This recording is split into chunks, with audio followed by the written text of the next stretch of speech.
That is right. We are here ready for game number 3, and well, what a way to draft! What a way to start! What a way to pick a hero 3 times in a row. Ramses, I think he had a request for this. He may have, and shout out to the panel picking VP 3 times in a row. Real brave, guys. Yeah. Real strong analytical skills. And actually, Black going against his anti-mage. Like, what is this? Like, does he not see the power of EHOME? We'll talk about him in a second, because EHOME are 5-man smoking. They observe a ward down, which means they actually see the Kotl and the Juggernaut both standing on the hill, so they're going to back off from the fight. Really good play by VP, though, to sniff out potential smoke aggression from EHOME. And 2 quick points. So first, I think EHOME actually is a bit of a draft advantage here. It's certainly close, but I bring up something Synderen said. We saw this at the minor as well, this EHOME second pick AM into Adusa first 2. And he's like, you know, I look at this draft, and I think if I know the enemy team is an anti-mage, how do we end up with this? Because Tide and Jug are not traditionally heroes that are very good against an anti-mage.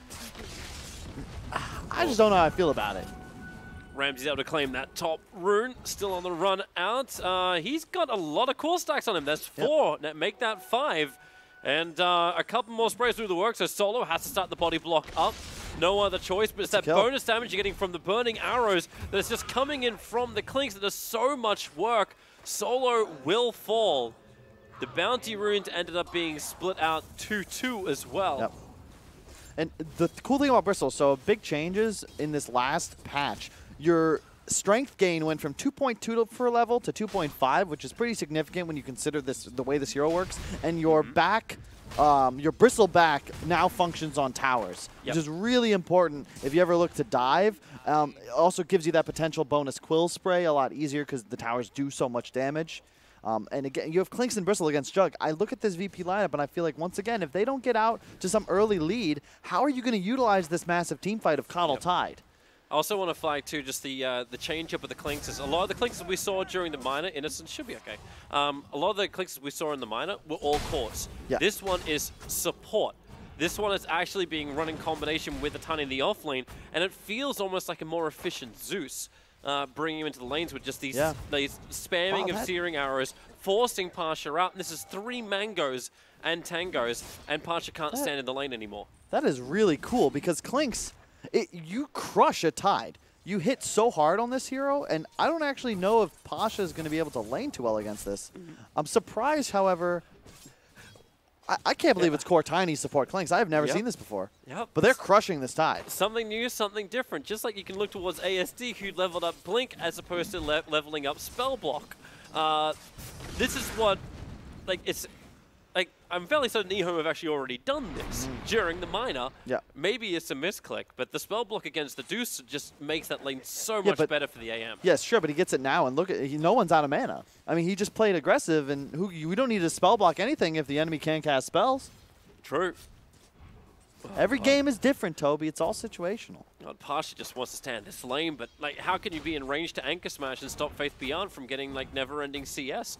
Is how many times do you see a melee versus melee lineup being affected so much by this Clinks top lane? Trouble for Ego. Spin from Ramsey's really, really good. Impossible to control him when he's underneath the tower. Nothing the Lion can really do to stop him.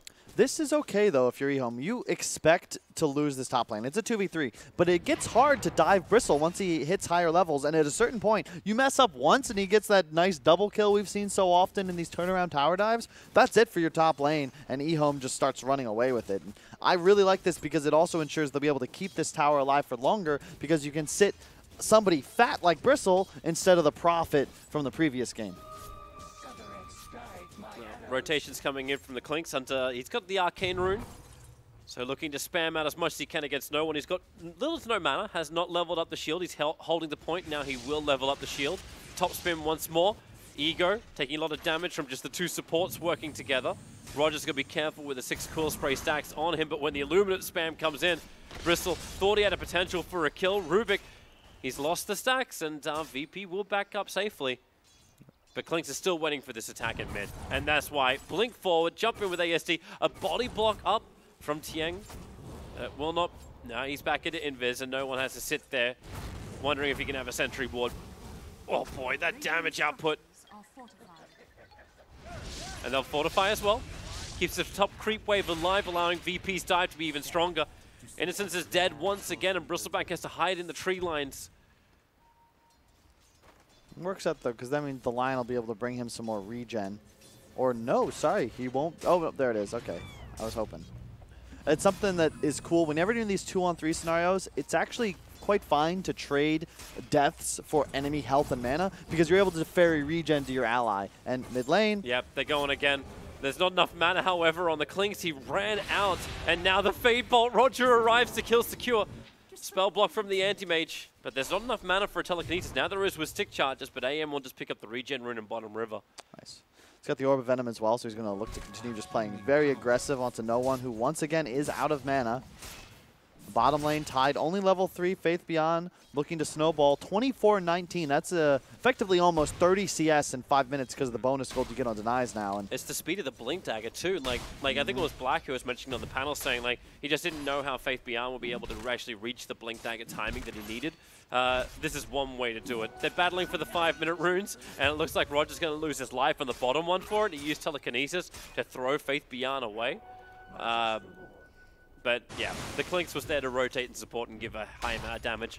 But this one I'm worried about for Virtus.pro's lineup. Keeper of the Light, we saw so many times just instantly exploited by a Tiny. How does he stay alive in the engagements? And then you've got this support Clinks who can add a lot of extra damage in. And it can just be, like, I'm not even saying this from the Burning Army. Like, this isn't a Death Pact Clink. This isn't like the old Clinks of days. But we've seen how effective he's been against no one, how effective he's been against Tidehunter. It's cool, too, because it's one of the things I love seeing against heroes like Medusa, like Meepo, that want to just get a certain level and then just farm the jungle unaccosted. Clinks and other Invis heroes do a great job of scouting them out, finding stacks, potentially setting up ganks. It's really effective, especially when you consider that their other support is a Lion, who we can see Innocence wrapping all the way around mid. That's such a long wrap. The Courier's coming in for the mid lane, trying to bring extra items to no one but the Searing Arrows. Stun. This was meant to be Virtus.pro being aggressive. Roger, he already rotated around the side. Blinding Light will push him back. Roger's got some movement speed. And thanks to the pushback on both Innocence and the Clinks, they just can't keep up. But okay, pick him up, and Searing Arrows, what a nice haste rune to have. Play around the edges. And now there's trouble for the Clinks. No ability to go invis. You go up the hill. The Illuminate spam will be able to get the kill. And then Solo, running very low on mana. One more attack will do the job, but then he's got support troubles. Innocence can't stay with him. A blink up, the Mystic Snake will follow ASD up towards the shrine. He didn't burn it, but wait, counterspell. no! Didn't counterspell. Roger just hits him with the Fade Bolt. The shrine's completely useless.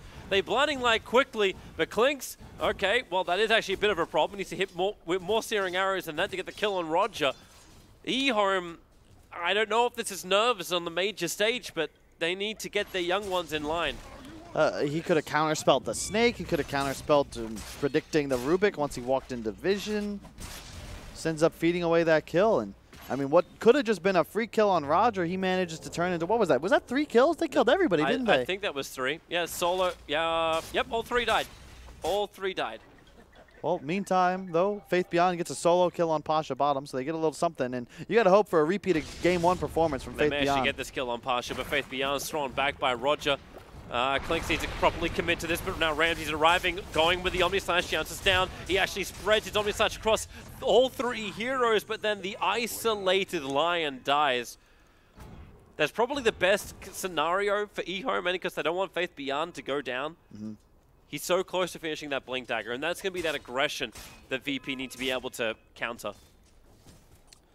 It's a really interesting game so far. I mean, you've got Ego now able to recover top, and that's the downside of this Jug TP, where all of a sudden you go from heavily punishing the Bristle to just sort of in the safe lane, and you don't really match up the same way against a level 7 Tiny. And look at this, again, the Clinks finding the Coddle, another hero that Clinks is so good against. These Rubik Coddle heroes are so susceptible to being found out by the Invis. And with that double damage and the Searing Arrows level 2, they just burn through the Keeper of the Light so quickly. Yep. Didn't even take a second spell from Faith Beyond, just held on to the toss. By the way, it's 2,400 gold on Faith Beyond. Sure. I think you might just want to go like a straight Echo Saber here to ensure you keep scaling. I think it might be a little early to get a Blink Dagger. Instead of just keeping the hunt going? You want it. I mean, it goes both ways. I can understand a blink, especially when you have a hero like Clinks that you can capitalize on, because he's just a walking ward. He finds you one of these squishy supports. And actually, you know what? I take that back. Coddle, Rubik, they both immediately die to a combo, and they will the entire game if Faith Beyond keeps up this pace. He TPs towards top lane. He's already burnt the shrine. He'll pick up the blink dagger, and they are looking for top lane fights. Yep. Like, if Solo reveals himself, not even just Solo, Pasha would be enough. Avalanche, toss him up. He's dead before he hits the ground. The one downside of this Rush Blink, though, is that if you look at Faith Beyond, he has no way to stay on map. And that's the downside of playing Tiny in this way. Because if you don't find that kill, there's now nothing really for him to do. He's going to be just wasting time looking to find more heroes until he's able to afford either a bottle or maybe just a bunch of clarities. Okay, they're pinging out. They know where Innocence is. He walked underneath an Observer Ward to come down to the bottom lane. So just a quick healing ward up. But no Tiny went top, so there's no support there. They pick up the Clinks. Roger moving around the vision, and now perfect dusting up. He knew exactly what was going to happen in this scenario. Ramsey cannot be controlled once he spins. The Feybolt damage is enough. And Clinks is not a tanky hero. Not with that Death Pact. And even for the runes, Innocence just gets Omni Slash down. So this is fantastic for Virtus.pro. A lot of bounties across the board. And what's most important, I think, is that both Ramses and No One are off to good starts. And it just, more than any other team in Dota, I feel like VP is very reliant on a good performance from both their 1 and their 2. You rarely see them take games where they have a scenario where one of them is just completely out of the game. It's just not that type of team. And right now, you're cool. Ramses 4-0, third game in a row on Juggernaut, definitely warming up. Yep. Trying to make this hero a little bit nicer. But there's still, I'm still worried that Virtus.pro are going to be battling against just some damage issues later on, because they won't be able to keep one of their supports alive. Roger's gone again for a blink in. He stole it from the anti-mage in mid lane. Jumps up and burns the dust on the Clinks. That's the last reveal he actually had on the Clinks, but they had the sentry a little bit shallower in that bottom lane. Lion's coming for a fight. He just smoked up. I think he was in range of the Observer Ward when he went to do this. But it looks like it's actually his own warding mission. He's so close to level 6, I'm surprised he didn't take a tome. Maybe he did use the tome already and just didn't quite get enough XP. He's got 2 Obs Wards. He's not planning either of them. Didn't walk around for it. So they'll wrap around the back and bottom. And that's why blink in, forward, Avalanche toss. Nice Rubik. This is these supports that just cannot survive, but they need the extra stun and control. They get the Hex out. You can even Mana Drain to offer a little bit more slow, but Faith Beyond, toss coming off cooldown. Ramses just TPs away to safety.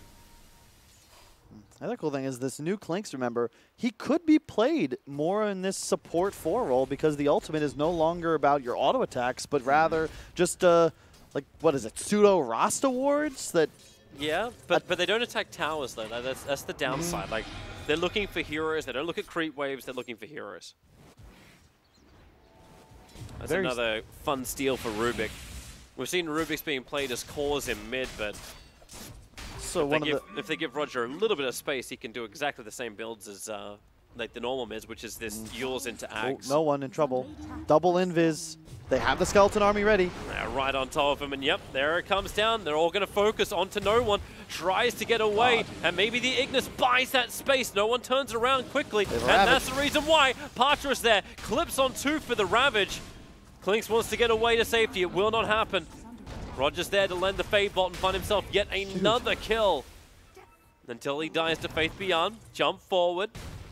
Good tree toss. Combining with the Mana Void. One more attack from ASD will do it. He's got a blink off cooldown in 1 second time. Solo. He actually tries to juke it, but the range of the blades is enough of ASD. That was a really good positional play by Solo, though. And also, you can see the Searing Arrows, your level of Searing Arrows affects the level of Searing Arrows that your ultimate has. So this support, this support Clink, I guarantee we will see this again before this tournament is over. It's been too long since we had a roaming invis 4 position. Riki and Bounty Hunter bottom lane pretty much going out of the meta. Look at the match. Oh, wait. He didn't pop the finger. How did he not think? Oh, he was in the air. He was in the air. He didn't actually hit the target. Faith Beyond did more than enough damage, and now what have you got stolen? It's Earth Spike stolen. Faith Beyond's pushed back, and they'll commit the Omni Slash, and it's Faith Beyond who's the one who goes down to Ramses. It was meant to be the opposite way, and it's a big 6-time streak as well. Now they dive in deeper on top of the mid lane. Maybe a little bit too deep from Pasha.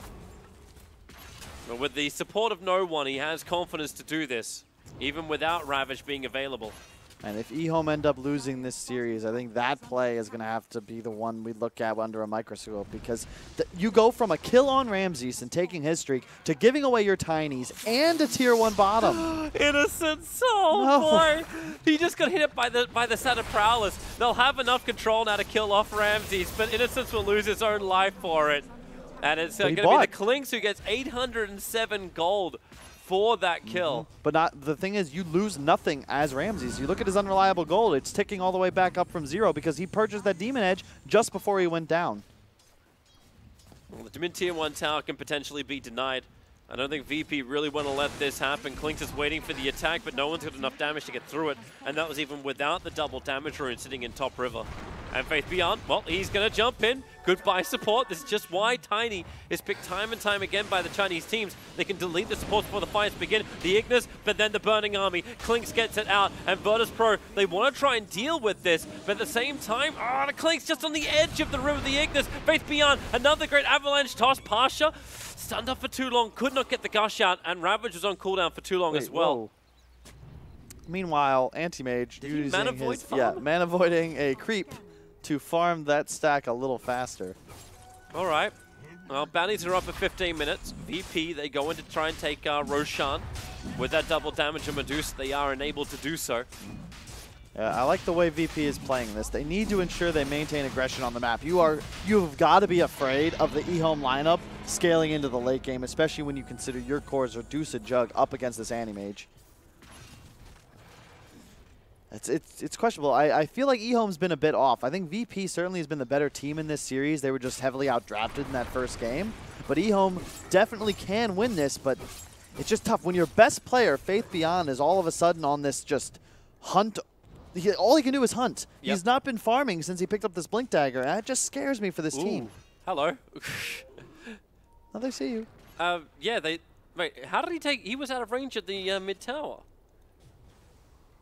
There's no sentry ward around yet. Yeah, all right. Clinks will take... they saw Tiny walk down the low ground. Okay. I saw an arrow fly out to Clinks and actually connected onto Clinks when he's inside of Skeleton Wall. Okay, I'm just going to put that down. Spidey senses? Maybe. Lion, dead. Doesn't even try and turn around. He had no Hex and Stun left available. So a very quick death for him. Way too many times is Ramsey just finding these support pickups against Innocence. We were talking about Faith Beyond being ineffective, but bear in mind, the Tidehunter of Pasha, he's just been following around his Medusa. He's got the Vlads, and it's nice, but this hero is not going to be scaling anytime soon. He's just going to be a Ravage in these team fights. They're going to go up. They are definitely going to go up. 5 heroes together. Aegis the Immortal on the Juggernaut. And that's why the Clinks in the backline position. It's a good sentry ward. They actually see Clinks in the back lines, so they pick him up and throw him down, but Faith Beyond goes after the Rubik, but his stick charges keep him alive, and the Ravage creates more space. Clinks is down, and Faith Beyond's caught on the wrong side of the tracks. Same thing could probably be said about the Juggernaut, but he's under the cover of the Ignis, so goodbye Innocence. He will fall. He gives over his Hex. That's going to be problematic for anyone that wants to jump in. The Ignis will finally wear out. Now remember, ASD is not joining this fight. He's pushing the bottom tower instead. Clinks tries to put the defense up with the Burning Army, but the Avalanche toss combo. Roger dies so much, and the damage on the Ramses is high enough that Ego can keep the pressure up, chasing after Virtus.pro. Faith Beyond has no more mana to keep the chase going, but bottom lane, Anti-Mage has not stopped yet. Now he will. Now he'll back up as the rest of VP TP home. That's about a 50-50 trade, I would say. You lose the tier 3 if you're EHOME, but there was no way you were going to be able to fight that, and you did get 2 towers bottom in the meantime. So I think you're okay with that as both sides. And bear in mind, EHOME, you have more cores than the side of Virtus.pro. Yes, it's Medusa Jug, but a lot of their timing is around this Ravage, the Vlads, and the Healing Ward. You can see they get these kills, and then they're all full health again, but they weren't able to break the base. And now you get key items over on EHOME. You get the Sustain coming in. You've got Hood Vanguard on the Bristleback. Tiny's already proved he can do so much damage. And you said he wanted an Echo Saber. He's got it now. So that's available. And AM is #1 on the net worth. Observers and Sentries being planted. Nice blinding light. Solo will survive on 80 HP. A miss uphill as well. Sure, you'll take every bit of luck you got. And they smoke up quickly. Virtus.pro want to fight. They're looking for their own opening. Faith Beyond's got his own combo up. Ego's backing away. Is it really going to be Innocence to die again? 0-7. on this line. There has to be a point of diminishing returns, especially as ASD is once again split pushing. The tier 2 tower on top lane is being assaulted as Virtus.pro, they come inside the base. Innocence looks for the stun, not available. Ego tries to put himself between his support and that big core of the Juggernaut. The range rack's already down, and Animage, he's pushing high ground once again. If they can keep their melee racks alive right now, EHOME will be very happy. The core sprays are starting to stack up, and the backlines, there's your jump in. The Burning Army does the work as Rubik will fall. The melee rack has gone down, but now into the Omni Slash. Bristleback pulls Juggernaut in very, very deep, wow. but then he also TPs away during the middle of his Omni Slash. And spun? And spun out, so there was no stun available. We must be seeing something different. Coddle's going to go down as EHOME at least managed to catch something out of this. They almost killed off the tier 3 tower up on top, but seriously, hey, what are we looking at? I have no idea what happened. All I can talk about is what I know, and that's EHOME. Yes, they lose a Rex here. I'm not saying this is good for them, but this is what I think demonstrates that they are a team that's better than people expect, because they recognize we can't win a fight here. So great teams, it's not about just capitalizing on your opportunities, it's limiting the damage. They know they're going to lose this Rax, but they get so much damage on that tier 3 top, and they get towers. That gold disparity didn't really shift, and they're still in a position where they can win this game. That next Roche fight is going to be everything. They're hunting the Clinks, and perfectly found by Roger. They knew it because he took the 20-minute bounty rune. And Clinks, he'll go in Viz once again, but he will not survive for long enough for the dust to wear off. And if I've got one criticism for Solo, it's that he's far too trigger happy when it comes to popping those smokes. I saw him use one when they went for that original tier 3 push. He just used it as they walked up high ground. And then they used another one to just get to the base for that push. They're now out of smokes, and that's big when you consider they've got a lot of vision that's yet to be placed, and that second Roche fight is going to be critical to determine who actually takes this series. 2 minutes, 30 seconds on a possible respawn. That's going to be what it comes down to. What's the AM got? Manta finished, Basher next. Yep. He's looking strong. He's looking to be full late game guy. Yeah, I told you, man, like he's #1 net worth because he's farming all the side lanes. Yep. No one else in EHOME is actually finding this cash. And when the push comes in from Virtus.pro, they come as 5. Yep. They're all grouped up together. There's no efficiency farming across the map. I also like the fact that AM has been able to do this without going for the 400 blink range. He's still going to get the 0.25 second blink cooldown, of course, but he went for the 15 agility instead. That means his pushing power and, most importantly, his Manta illusions are going to do a lot more damage. And bear in mind, though, his Tiny and his Bristle are falling off. They're effectively just sitting around, being the big watermelons that they are, and just catching creep waves where they can, trying to prevent the VP aggression. But AM is going to have to do a lot of the damage for EHOME to win these games. But thankfully, they have heroes like Lion, where if he's able to find any core target, I'm pretty sure ASD just takes him out. If he can survive long enough. True. Very true. Innocence is 0.74. He is the lowest net worth on the field. It has been a very rough time for him in this game. I don't actually think I've seen a single finger. I think he won. He's got no bonus damage, though, which is... Yeah. That's rough. Yeah. That's meant to be like the new OP thing that you can run around with. The plus 50 bonus damage every single time there's a kill within 3 seconds of your Finger of Death hitting a target. Yeah. And VP smoke again into this bottom lane. That has to be their last one. I've seen 3 now in the last 3 or 4 minutes. And I can't imagine they've got any more hidden away somewhere. I don't know if we actually have that in the layer of stuff. If we have... oh, okay, Clinks tries to go for the solo kill over on Roger, puts the Burning Army down. Faith Beyond was a little bit too late to try and help out. Yeah. That would be nice. They're bringing support in. Juggernaut, oh, okay. Began his TP out. They just want to run out. Blink forward by Pasha. And now Avalanche creates a little bit more space.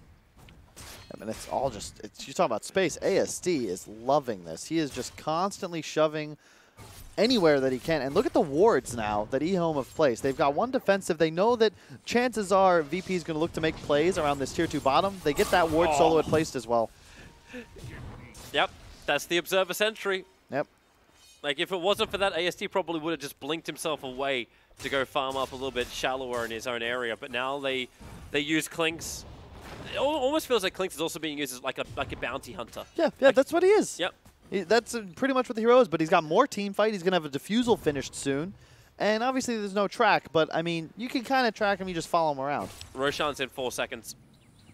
if they're aware of this, Keeper's line to the trees. Like, they don't even want to fight the Anti-Mage, because how do you do it? He's got Spell Block, he's got Mana Style Dodge.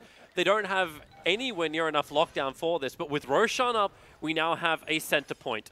EHOME scout out the fact that he's alive. And it's so hard to kill him, because look at the amount, like, what are the stuns you have? Yeah, sure, you have a Rubik, but you always have to be afraid of getting counterspelled. Not to mention, like, the only way to safely stun kill AM is a Ravage into Juggled, because that's another spell that can be counterspelled. And I don't think you want to give Anti-Mage an Omni Slash and waste your own cooldown. Yeah, you don't want that. Anti-Mage is going to push in the top lane once again. So yeah, the TPs have to come back, and it's Ramses. Like, their global presence just doesn't exist. This Anti-Mage is just running all the side lanes so well. It's a great performance. And you can see, as soon as he recognizes that he's forced Ramses into the top area of the map, he sweeps, he shrines, he kills this camp, and now he's going to control those bottom bounty runes. And it's just such a good job. He's keeping VP hemmed in on their side of the map. Maybe the reason, too, why VP are coming out. Like, Pasha is the one coming in for these 25-minute bounty runes. But then again, the rest of his team was with him, and now they've backed off. So he'll be there for the rune. Ooh, that's a quick time for Pasha. And then he taunts as he rolls away. They saw him coming in there, and they knew he was alone. You've got to assume VP's out of smokes. We've seen so many of them. I'm very surprised they weren't a little more aggressive there. That was a free kill. The illusion of ego that he had sitting in the pit from before instantly scouts out what's going on. ASD is going to continuously pressure in the bottom lane. His TP's on cooldown for 25 seconds. So Ego, is he going to delay this? Faith Beyond found the Keeper of the Light in the back line. Solo is able to get the Ignis off. He'll create a little bit of space, but he still goes down. Buyback in. Ravage creates a little bit more space. Lion can't get him. The Burning Army is in the pit, but the Aegis Immortal is already in the hands of Ramses. Ego is dying, but the Anti-Mage, he's gone inside the base. He's taking the tier 3 tower up on the top lane while the fight continues around Roshan. Faith Beyond on the run, does not have the movement speed, and even the space clear from Innocent Stun will not be enough. But how much damage can Anti-Mage do? Not enough, it seems. He blinks into the tree lines and TPs away to safety all the way back to the fountain. Yep. He's got to be more careful with his Manta usage. He saw Solo, but used Manta to try and maximize his DPS, and then just got blinding lighted. So now his illusions are all missing, and they're dying to the blast upcoming, and he doesn't get any real damage on the racks. And that was possibly a bit questionable from EHOME, because if the Ravage popped on a Solo Bristle, you got to assume that if AM's there, maybe he can help out. But, you know, this is the way they want to play the game, and I'm probably completely incorrect, because in reality, the AM advantage we only really feel because he's doing so much damage on creeps and on side lanes. Yep. How do you fight into Jugdusa both hitting you when you consider that the rest of your team are pretty much a bunch of creeps? Yeah. You can't fight into them, but like, even when you pick off the supports, I always thought like Virtus.pro was going to be weaker. And it seems like VP are always taking these fights with, like, it's still 4v4 because the AM's not there. And they're always smoked. This is, again, like Solo. Like, they just smoked to walk up the lane, and now they're unsmoked. I mean, it's just so strange to me. Maybe it's like a mental thing. VP, like, they get smoked, and like, all right, now we're going to be they're looking for the pick, or maybe they're using it to scan out the clinks. Try and find him with the good smoke. Point, good point. Now Ramses, they're going to push up. Remember the Aegis Immortal, they've got to get through this. And AM hasn't pushed the sideline out far enough. Now they're doing this push without Ravage available. Burning Army comes in from the clink, so the bonus damage is starting to arrive. Roger's already gone down. Ramses still stands his ground against that tower. The stun control. Now with the Stone Gaze, Ramses got extra life thanks to one charge. That's why ASD has to blink away and out of range of that Ignis. Clinks trying to get rid of it himself. Doesn't do enough damage. Not fast enough at least. Now they do, but Faith Beyond, the Avalanche Omni Slash just comes off the Juggernaut. You know he's going to get all his life back, even if he dies after it, but the Blinding Light pushes Ego back down the hill and in range of the Ramses spin. The racks will remain alive for the moment. The mid's already gone down previously, but where's the defense available? Tiny is TPing in, and they jump in. The Basher over on the Juggernaut. Remember, he's still got the Aegis Immortal. No one. He'll consume the cheese, so the life back up for the Deucer. The bottom racks is still up for the moment. And it looks like they're going to be safe about this. VP's backing out. Yeah, AM's running into a lot of mana issues. He's forced to spam Blink Counterspell so much he wasn't able to get that Mana Void off in the Deucer before the cheese was popped. They're going to make a beeline now for that top DD, it looks like, on the side of Virtus.pro. You don't have Aegis any longer, but both cores suffering because they've both purchased a Butterfly, thus they aren't really able to deal too much damage to each other. Looks like they might conserve this double damage and maybe wait for Ravage. Ravage is up. They've got the Blink. I fear for the Bristleback, though. I don't know if I agree with his item decisions because he's got absolutely no armor outside of the +5 from the Crimson Guard. No, he's trying to pick it up now. Yeah. I feel like a casual medallion could have been so sick for him this game.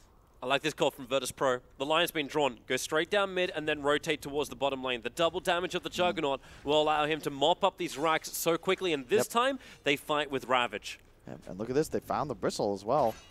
Yep. So Juggernaut starts it off.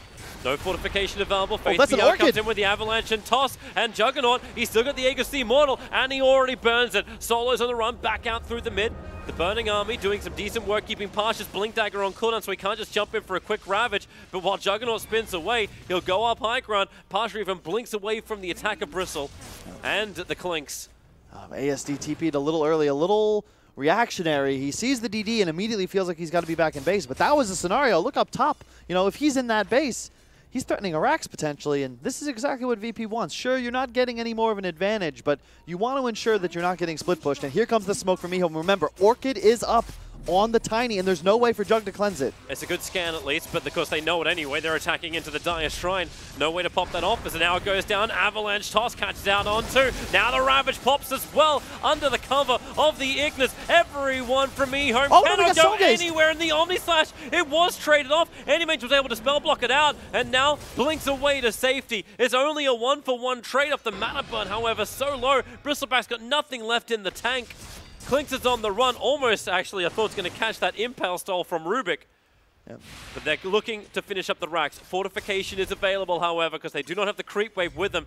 Animate is regenerating as quickly as he possibly can, but here comes Virtus.pro. No Ravage available, no Aegis the Immortal, no Omni Slash, but it may not matter when the damage is high enough. The Clinks is looking to be a target, but he goes back into the Invis as AM chases after the Deucer, looking to burn off her own mana. Ramses, now the mana startler's down, his own spin, back up the hill. ASD, he's got enough for a blink back to base, but he's got nothing left in the tank. Virtus.pro still looking to beat through this racks. The creep waves arrived, so no more backdoor regeneration. Both in the mid as well as the bottom, but no, they don't use the glyph. They'll have to look for the fights now. EHOME jumping forward. They're going to use Pasha. He is just going to be the sacrificial lamb, but they know they want more. The Mana Void already consumed. No one will finish his TP out. Oh, wait, that was a very long TP, and it clipped ASD.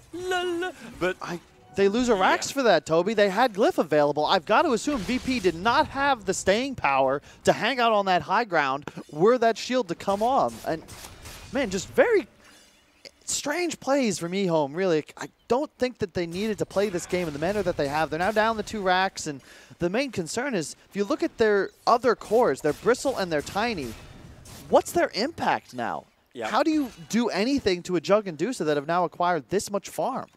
It's like the Tiny is just trying to, like, he can't even jump in and get the support kills. Yeah, but even if he jumps in to try and get someone out of position by tossing them back, he doesn't have the life because he went for this Orchid build, not a BKB build. It's more I feel like they're not targeting the right heroes. You aren't going to be able to 100-0 a Jug anymore if your teammates aren't immediately able to follow up. We're talking like AM's blinking in, there's a finger, there's the Clinks, everything. You've got to kill the Coddle. How many times have we seen a fight just completely swing the way of VP the moment that Ignis Fatus goes down? Yep. We're going to quick pause out from EHOME, give them a little bit of time to maybe regain their thoughts. Or not. Or not, yep. We'll just keep going. So at least it's... this Clinks has the ability to get some solo kills. He's going to attempt it right now over on the Keeper of the Light. Burning Army does not care about the Ignis. Omni Slash is out. They find the kill over on the Clinks, and Lion needs some space. They've got a little bit more support rotating over. That's because you had Faith Beyond, but then again the Ravage, it clips over on the Bristleback, but Ravage is down, and ASD gets in the middle of the fight. Stonegaze is out the BKB. Well, Animage thought he was protected, but no, ASD, he blinks out. He does have time to escape.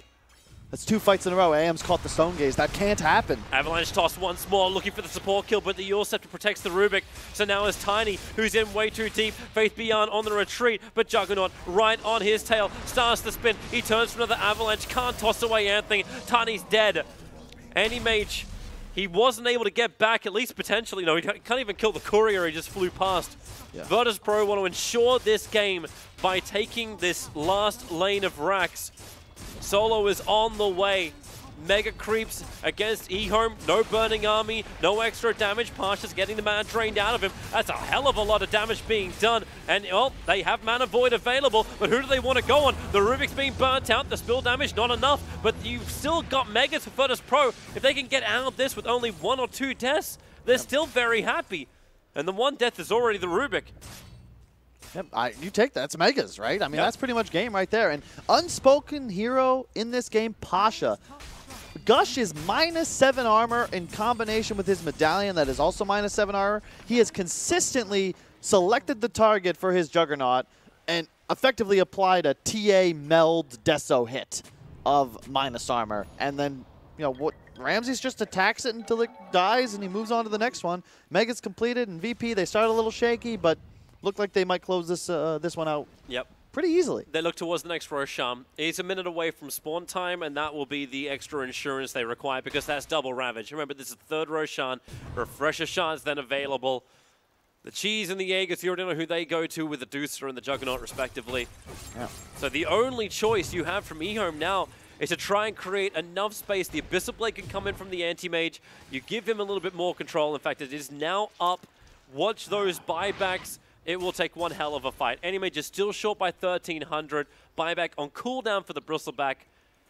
I still don't feel the impact of this line. Even though Innocence hasn't died, he still can't get to the front lines. And problematic as well is that there's a butterfly on both the Jug and the Deucer. This is a nice kill if they can get the kill over on Pasha. The Burning Army's already there, but so much support from Virtus.pro also available. Ravage is not expended. Tiny is dead for another good 50 seconds. They were battling because they knew the battle would come for the 35-minute runes, but ugh. Yeah. This is the concern. When you're look at the heroes of EHOME. Who buys MKB? How do you actually... Oh, this is a nicer target. This is a lot nicer. Blink forward, control the Deucer, burn through her, Mana Void. There's your finger! Well done, well done. A finger is now used and plus 50. Actually, he's got plus 100 now, but that's not the point. Alas, Megas have already been acquired. And if you look, I mean, you can Remember deal with what the Monty them, Python boys always say. What was that? Always look on the bright side of life. True. And also no one expects a Spanish Inquisition. Oh, well, that is, I was going to say, they've said a lot of things. Technically, that's a quote from Sliding Doors. None of our viewers will understand that. No, they won't. I'm sorry, everybody. My references never work. Let's talk about dark matter instead. Never mind. I'm not gonna comment because that would draw. Not even gonna grace we get into a discussion and then everyone will be upset. Oh, Solo. He's going to buy back. He put the Ignis down on top of Roshan. He was using the Blinding Light to try and delay the attack of EHOME into Roshan. Now Tidehunter totally out of mana. He's got a Gem of True Sight on him. He's trying to bring him in range of the Shrine. Is there enough regeneration to at least give him a Ravage? Pasha, they're just staying right on top of him. And now that's Tidehunter down. 54 seconds on the sideline. The gem is gathered up by the Clinks. And EHOME are going for Roshan. Ego is doing a solo defense inside the Dire base. But this is big for EHOME. It's stopping the double Ravage from being available for Virtus.pro. Yeah. But they're still TPing over. Clinks is watching the TPs. He sees Roger arriving. Yeah, in the meantime, Bristleback just playing line wars. In he goes. Juggernaut instantly stunned up, but they go for the fight. They don't look to finish up Roshan. Innocence, he'll be the only one that cops the Omni Slash. And now no one with the Stone Gaze under the Burning Army. They're looking to fight. That really does almost no damage. Ramsey will just spin and run back over. Abyssal Blaze stuns out. You can say goodbye to your Keeper of the Light. In the meantime, in the base, still Bristleback against numerous creeps. ASD's going to try and finish this. Clinks is buying back. I think he's got enough time. He's going to pick up the Aegis quickly and then everything else that comes along with it. Item management as Juggernaut. He got in close, lost all of his mana. Jumping forward with the Aegis match. Anti-Mage, get the hell out of there. He's got the Aegis, the Immortal. Switch the cheese in. Yep, he'll do exactly that. They're holding the Ravage for the moment. He's short of the mana, so another jump forward from the Anti-Mage. Damn, he takes so much damage so quickly, but with the help from Clinks and Lion, they drain out the mana of the Medusa, and now it's no one. He'll take the fall. No buyback for a minute and a half. Of course, you can keep up in the top corner of the screen if you wanted the Bristleback, who's just never-ending defense of the base. He is the wall they built to keep Radiant out. The Tier 4 tower somehow is barely alive. All right, here's the big thing, though. Oh, he's actually going to go bots. instead of the MKB, I thought he might finish that first on the Anti-Mage. He's got the Refresher Shard in backpack, which means double BKB, Manta, and Abyssal, but he's having a lot of mana issues in these fights. He can't even, how does he switch the Refresher Shard in during the fight? This is where what we have a big issue with, because, you know, it's a fact that most players play worse once they have more than 6 items, okay? Notably, me, you, Toby, you know, we get to a point where all of a sudden you're too wealthy, you have too much stuff, and all of a sudden you end up swapping items in and out, and before you know it, you've died. And I only have 3 items on hotkey. Yeah. Everything else must be passive. There's a rapier. There's a DD. There is a rapier queued up inside the Anti-Mage. You're going to have a Radiance as well on the Bristleback pretty soon just to help him continue slaying creeps. It's like, it feels like his whole team is leaking, Toby, and he's just here trying desperately to keep them alive. What can I do to hold the line? Still 10 seconds before Medusa is up. Nice Observer Ward already down, watching the Anti-Mage. They'll get rid of it quickly. And Keeper of the Light, he'll put down a fresh one. Did we? This is a game. Like, it is actually, this is a game. This is a game. There's a 3K gold advantage going the way of EHOME. The swing has been rather sharp, and the we actually have the cat ears. We have the proper cat ears in the experience graph. Meanwhile, we have a roller coaster. Oh, out they jump. They put the Lincoln Sphere on the Juggernaut. They're looking just to put Ramses into a fight. Omni Slash and kill one person, but he cannot find... Well, actually, the Clinks will end up finding Ramses out by himself. It's the 40-minute bounty runes. The Clinks just walks in. He's thinking about taking... No Lincolns. And now, well, the jump in from ASD, holding Ramses in position. No, he'll break free. They Lotus Orb him up, and then the BKB trigger. What's going to be stolen? It's going to be a stun. The Burning Army will be taken care of, but AM just goes to pushing in the top lane. Ravage was not expended, but Juggernaut's pretty dry of mana. No, never mind. He's got Keeper of the Light. It's going to come down. You know, VP, they're going to need to win one more fight if they want to win this game. Like, the Megas don't really matter just because of the Bristleback factor. Sure, I mean, this is what he's done the whole game, right? He just held the line. A regular Gimli just standing on high grounds, now desperately attempting to just keep pushing waves. AM, obviously, with those bots, he'll be able to do the same and be able to rejoin his team whenever he desires. They're coming down for Ego right now. Like, Ego has to start backing up before he's finished killing off this wave. ASD's in the neighborhood as well. Oh, all right, Ego. He's going to take it for the team. The Radiance will arrive, but he's isolated, and he's got the entire lineup of Virtus.pro run up. And meanwhile, in the back lines, ASD jumps in. It's a 1-for-1 trade-off. He'll take out Solo. Avalanche toss. That's a lot of extra damage when Ghost Step was meant to be protecting the Rubik, so ASD can go after the Medusa. Not the target he wants, however. They want the Juggernaut. Ravage trying to create a little bit of time to kill off the Anti-Mage, but Spell Block, Blink TP away. Bonus supports down. Oh, Clinks. He is... No, there's no follow-up. No, we're good. We're good. Everyone breathe. Wow. Bots 2 finished on AM. The tier 4 tower's finally dead. That's fine. This is what happens when Bristle dies. You can't take a day off on the border wall. No, you can't.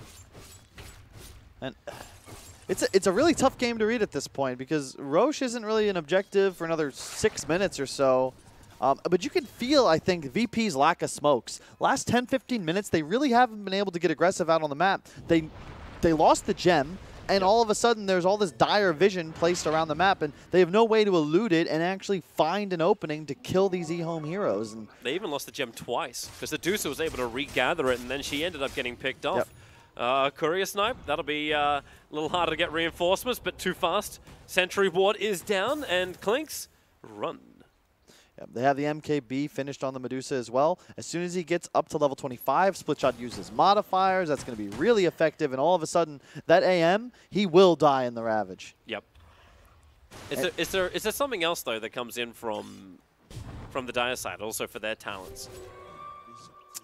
Like, we got Searing Arrow that can multi-shot. I don't know if that works with Burning Army, because you are meant to take the bonus damage from Searing Arrows. I have no idea. Yeah, this is still a hero. That's not interaction I've ever seen. This is still a hero that we're learning on the whole new things, like with the new abilities. Yeah. The problem with AM, like I am not an AM expert by any means, but I feel like there's a flaw in his build somewhere. He's running out of mana in every single fight, and he with the Mana Void cooldown at level 25, like he's not able to cast enough spells. Like he's always out of mana for this Mana Void. Well, is this also because you... Oh, goodbye. Say farewell to the Clinks, walked under a Sentry Ward, and now Gem has been regathered by the Keeper of the Light. +1 second Omni Slash duration up on the Jug now. He just hit level 25, 1,000 ping. We've got some lag concerns. 43 minutes and 15 seconds into the game. It'll be okay. I believe in the power of cables and internet.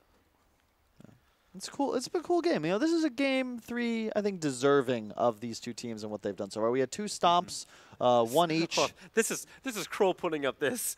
This is like all the dead marks for the average net worth of Lion in this patch. I mean, he had a rough start. Okay? It was real rough.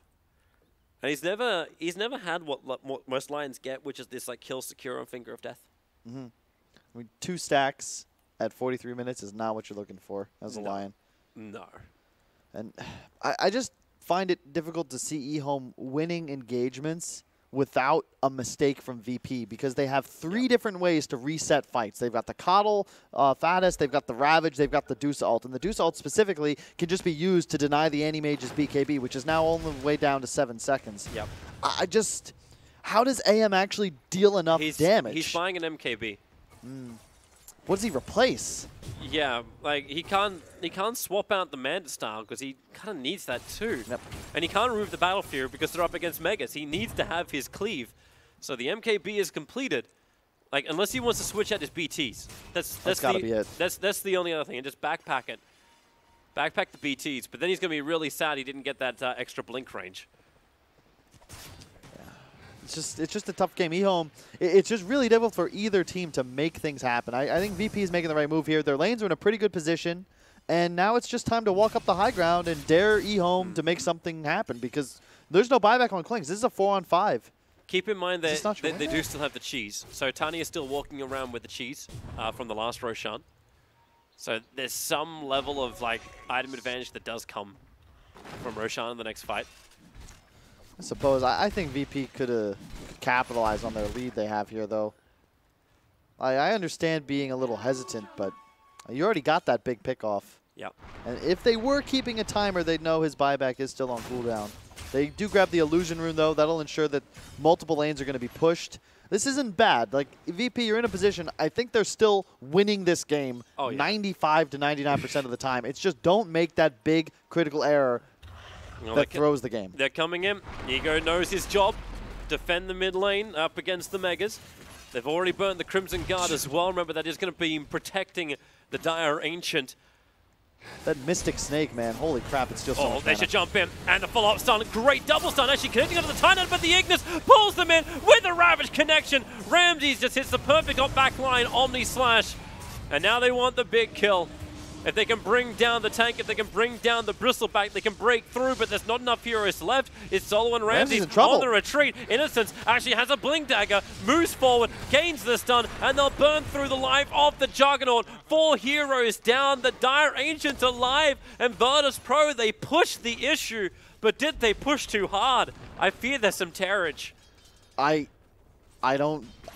They went for the right target. EHOME, they've given up on trying to kill Ramses at the start of fights. Just go for the Medusa, because he's the only thing that can stop BKB targets from slaughtering his team. And if you just go straight for him, you can see he exploded. They used everything. And AM, thanks to that BKB protection, he's able to just completely ignore everything else that VP throws at him and gets the mana vote off to finish. I actually cannot believe Lion was the only one who had to buy back from EHOME, and they didn't even use the cheese that's on Faith Beyond. Like, they have the gold lead now, but and now in a minute and 20 seconds, Roshan's going to spawn up. Bear in mind, it's still Megas. It's still Megas. It's still Megas. Yep. And you're in a position. I think that was the first mistake of VP. If they make 1 or 2 more, they will lose this game. EHOME, though, for the last 10-15 minutes, they've been that one miscue away from certainly watching their throne die. And we see old school Tiny beat the crap out of buildings. Yeah. Gotta remember, he's really good at doing that. Yeah, but, oh man, 55% mana steal on the Mystic Snake, by the way. We're wondering why Bristle and Tiny and AM always seem to be out of mana. Well, they catch one snake, and it's very grim existence. So do we have any new items that actually get picked up? Because we were looking at a potential Rapier in the quick buy of the Anti-Mage. So far, he hasn't done it. He's just finished the MKB and keeping it in the backpack. But he's still got 7.6k gold. We're going to reach, like, Moonshard consume time. Yep. There's 5.6k on a Tiny who's still got it. He's definitely got an item slot. That cheese doesn't have to sit there. Bristle or Tiny has to buy AC. One of them has to. You've got enough gold on the Tiny, and Bristle does as well if he uses that plate mail for the Assault Cuirass, not the Lotus Orb, which I feel like you've just got to buy AC in this game. It's so big. Both teams have 3 cores solely reliant on physical damage. I think that AC could turn the tide. Well, Roshan's up. The big man spawns. Both teams haven't scouted him just yet. But look at the Anti-Mage pushing in the top lane. Blinks into the trees and then just TP's out. But he's coming back onto Faith Beyond. VP, I think you want Medusa to farm a bit more. He still doesn't have that level 25 talent and 6k gold. Wait, and a magic wand still slotted. Yeah, he is not peaked. Someone give this guy a tome. Faith Beyond's waiting. They've got vision. They've got vision. Going to break Burning Army up the hillside with the Avalanche into the back lines looking for Solo. The Ignis on the Graves position, but the Stone Gaze is really good. Lion dies instantly, but the Anti-Mage, they drop him. He has to buy back. There's no other choice. Tiny will die as well. They're looking over towards Roshan. Roger scouts it out. Maybe he can get a solo kill from Clinks onto this Rubik. He's got the Gem of True Sight. Roshan starting up. There's the AM buyback. Just so much gold saved up on the side of EHOME. Wait, he had a TP scroll, so he TP'd to the front of the Ancient. Okay, yeah, this is Roshan going the way of Virtus.pro. That was really anticlimactic. Yeah, and now it's double Ravage, and that whole fight is just because you don't initiate on the Medusa. He just pops Stone Gaze. AM catches the lift, doesn't get the BKB off, he's just dead. You cannot catch a stun as Anti-Mage in this game. You're far too squishy, and it's the big issue with the hero. If you're not able to take out that Dusa right away, I don't think you can teamfight it into the Virtus.pro lineup, ever. And I strongly disagree with the holding of so much gold on the Bristle and the Tiny. They were both 6k plus in that engagement. If they push really quickly, the Anti-Mage can't get back in time. He just BT towards the top lane. They pinged it out really quickly. He's got 30 seconds where his BTs are on cooldown. So no one just has to run forward and start the attack. The creep wave's coming in with them. So yep, okay, Mystic Snake will bounce mana both between Ego and no one. Anti-Mage has returned to the fight. They start on the Dusa, but then the Ravage will connect. That is number 1. He actually doesn't have the refresh shard. Actually, it was number 2 when you think about it. Anti-Mage is dead. GG, well played. It is all the way of Virtus.pro. EHOME really starting to crack under some high-pressure moments. And allows Virtus.pro to just push through. It wasn't by much that they took this game. Yep, for sure. Dota's a game of inches and seconds. So much comes back to that initial failed kill on the Juggernaut and the lack of glyph on that second bottom racks when it went down. EHOME, they played a great game. I really think that these two teams are both going to be top 8 at this tournament, and very impressive performance. Great job to VP bouncing back after that really rough game 1. Yeah, they needed that. So Virtus.pro will take the victory. We'll head to our panel before we go into our